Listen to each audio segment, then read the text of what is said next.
On est de retour. On a officiellement connu les groupes pour cette Coupe du monde 2026. Très intéressant d'analyser tout ça à chaud, même si on continuera de le faire pendant plusieurs semaines et plusieurs mois en vue du tournoi l'an prochain. On a l'occasion de se retourner vers celui à qui on a parlé avant le tirage et qui a suivi avec beaucoup d'attention ce qui s'est passé au sud de la frontière. Samuel Piette, comment ça va? Ça va bien.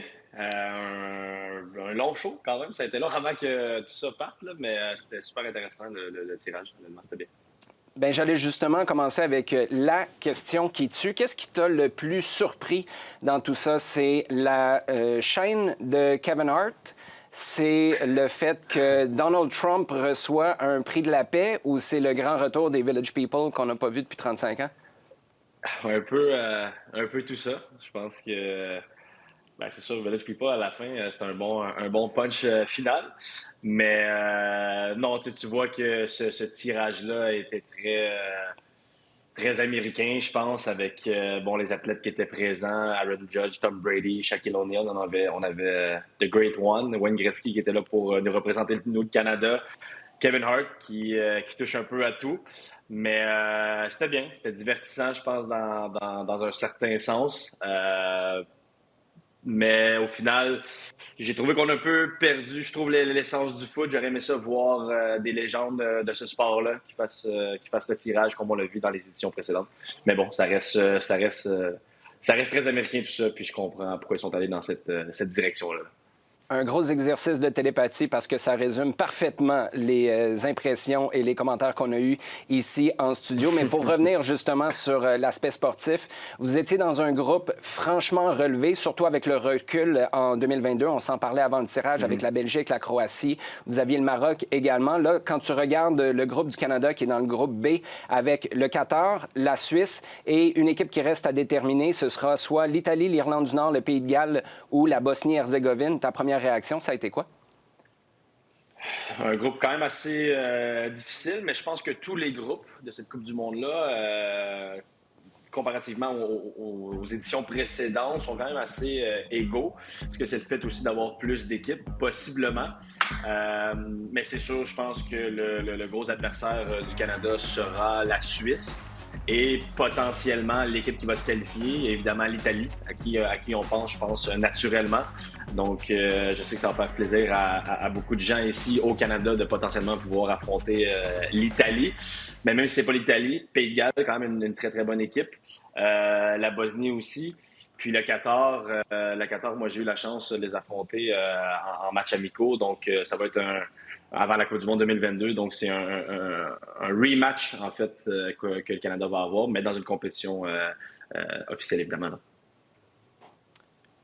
Samuel, Patrice Bernier ici. Pour revenir justement sur le Qatar, est-ce que tu sens que, juste que vous les avez déjà affrontés avant la Coupe du monde 2022, est-ce que pour toi puis pour le Canada, est-ce qu'il va y avoir quelque chose, un sentiment de...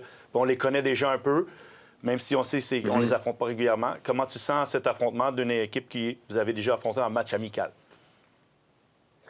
C'est sûr que quand tu affrontes une équipe dans une Coupe du monde, c'est différent de les affronter dans un match amical. Par contre, de les connaître un peu déjà, donc d'avoir déjà affronté cette équipe-là, de connaître des visages qui vont sûrement être de retour l'été prochain.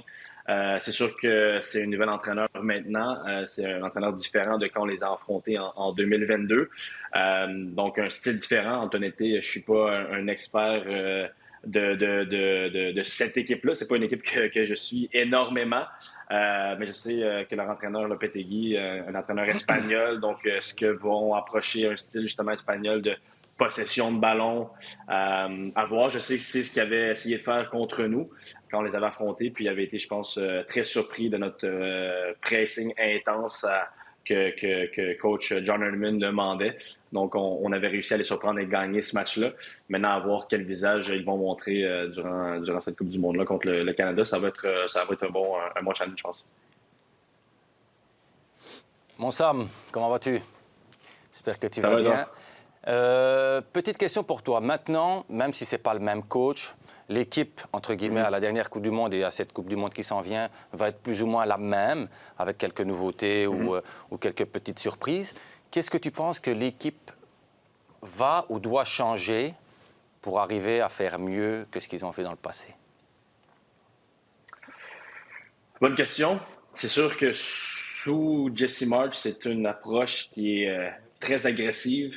Peut-être un football qui est un peu plus porté sur... pas qu'on s'en fout du ballon, mais on est plus porté sur comment on peut récupérer le ballon rapidement. On va être très, très, très agressif. Un peu de presser sans trop penser, mais simplement d'y aller à fond à 100%. Un peu à la style Red Bull, évidemment, Jesse Marsch qui vient de cette école-là. Par contre, à une Coupe du Monde, quand tu affrontes les meilleures nations, dans un tournoi où tu vas jouer des matchs avec peu de temps pour récupérer, il va falloir que tu sois intelligent justement sur ces efforts-là. Donc, d'avoir peut-être une approche peut-être différente si tu affrontes une équipe qui est très, très confortable sur le ballon. Donc, de ne pas presser n'importe quand, n'importe comment. Puis aussi de maîtriser ce ballon-là. Je pense que tu sais mieux que n'importe qui.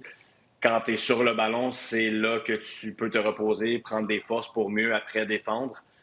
Donc, je pense que c'est quelque chose que peut-être le Canada doit faire attention dans une compétition comme ça où il y a beaucoup d'émotions. Puis c'est très demandant physiquement, mais aussi mentalement. Là. Sam, en terminant, une dernière question. Je t'ai posé cette même question-là, mais c'était très théorique. Avant le tirage, je t'ai demandé, est-ce que tu préfères affronter des grandes nations pour te frotter aux meilleurs ou des nations qui sont sur papier un peu plus prenables, sachant que ça te donne théoriquement plus de chances de passer au prochain tour?